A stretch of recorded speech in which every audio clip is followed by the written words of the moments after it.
श्री कृष्णा, जय श्री श्याम जी। आषाढ़ी एकादशी की जिसे हम आप सभी लोगों को कहानी सुनाने जा रहे हैं, जिसे आषाढ़ी एकादशी या देवशयनी एकादशी भी कहा जाता है। आषाढ़ मास के शुक्ल पक्ष की एकादशी को मनाई जाती है। इस दिन से भगवान विष्णु 4 महीने के लिए क्षीर सागर में योग निद्रा में चले जाते हैं। यह दिन वारकरी संप्रदाय के लिए बहुत पवित्र है, जिसमें महाराष्ट्र के पंढरपुर में भगवान विट्ठल की पूजा का विशेष महत्व है। आषाढ़ी एकादशी की पौराणिक कथा के अनुसार प्राचीन काल में मृदुमान नाम का एक राक्षस था।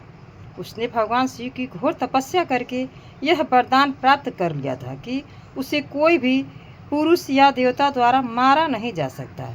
इस वरदान के अहंकार में आकर उसने सभी देवताओं को पराजित कर दिया और स्वर्ग पर कब्जा कर लिया। भयभीत होकर सभी देवता भगवान विष्णु, ब्रह्मा और शिव के पास गए, लेकिन कोई भी उस राक्षस का वध नहीं कर सका। तभी सभी देवता एक गुफा में छिप गए। कुछ समय बाद भगवान के श्वास से एक दिव्य कन्या प्रकट हुई। उस देवी और मृदुमान राक्षस के बीच भयंकर युद्ध हुआ और अंततः देवी ने उसका वध कर दिया। भगवान विष्णु ने प्रसन्न होकर उस कन्या को वरदान दिया कि तुम एकादशी के नाम से जानी जाओगी और जो मनुष्य आषाढ़ी एकादशी का व्रत करके उसके सारे पाप नष्ट हो जाएंगे और उसे मोक्ष की प्राप्ति हो जाएगी। भक्त, उसमें एक और कहानी है। जय श्री कृष्णा, जय श्री राम। देखिए, भक्त पुंडरीक की कथा जो भगवान विट्ठल के नाम से जानी जाती है।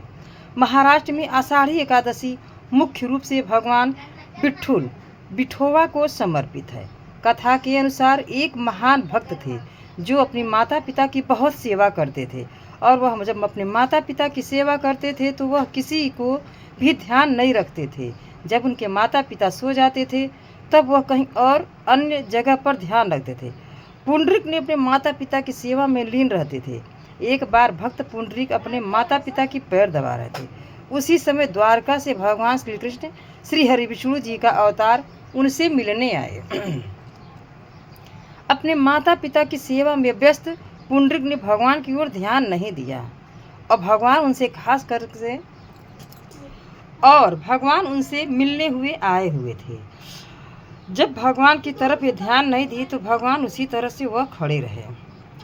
थोड़ी देर के बाद उनको ध्यान आया और उन्होंने उनकी तरफ एक ईंट फेंक दी। जब पुंडरीक ने मुड़कर देखा तो भगवान के चरणों में गिर गए।